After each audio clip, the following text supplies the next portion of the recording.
મધ્યપ્રદેશમાં યોજાયેલી વિધાનસભાની ચૂંટણી સમયની એક વોટ્સએપ ચેટની ઇમેજ હાલ વાયરલ થઈ છે। આ ચેટમાં શરડોલ જિલ્લાના કલેક્ટર અનુભા શ્રીવાસ્તવ અને ડેપ્યુટી કલેક્ટર પૂજા તિવારી સાથે થયેલી વાતચીત હવે સામે આવી છે। ચેટિંગમાં સ્પષ્ટ ઉલ્લેખ કરાયો છે કે જિલ્લા કલેક્ટરે ડેપ્યુટી કલેક્ટરને ભાજપને જીતાડવા માટે દબાણ કર્યું છે। ભાજપને જીતાડશો તો તમને એસડીએમનો ચાર્જ આપવામાં આવશે તેમ જિલ્લા કલેક્ટર કહી રહ્યા છે। હાલ આ વાયરલ ચેટ વાયુવેગે ફેલાતા ડેપ્યુટી કલેક્ટરે જિલ્લા કલેક્ટર સામે ફરિયાદ પણ નોંધી છે। તો આપને જણાવી દઈએ, જિલ્લા કલેક્ટર અનુભા શ્રીવાસ્તવની ચેટ વાયરલ થઈ છે। તાજેતરમાં જ યોજાયેલી એમપીની ચૂંટણીને લઈને વાતો જે ચેટની છે તે વાયરલ થઈ છે અને ફરિયાદ પણ નોંધાવા પામી છે।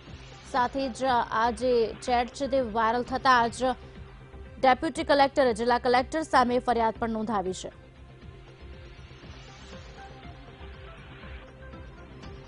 જિલ્લા કલેક્ટરે ડેપ્યુટી કલેક્ટરને ભાજપને જીતાડવા માટે દબાણ પણ કર્યું છે।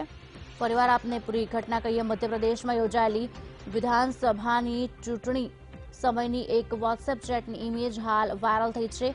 આ ચેટમાં શરડોલ જિલ્લાના કલેક્ટર અનુભા શ્રીવાસ્તવ અને ડેપ્યુટી કલેક્ટર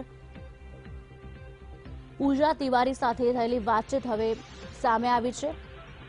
ચેટિંગમાં સ્પષ્ટ ઉલ્લેખ કરાયો છે કે જિલ્લા કલેક્ટરે ડેપ્યુટી કલેક્ટરને ભાજપને જીતાડવા માટે દબાણ કર્યું છે। ભાજપને જીતાડશો તો આપને એસડીએમનો ચાર્જ આપવામાં આવશે તેમ જિલ્લા કલેક્ટર કહી રહ્યા છે।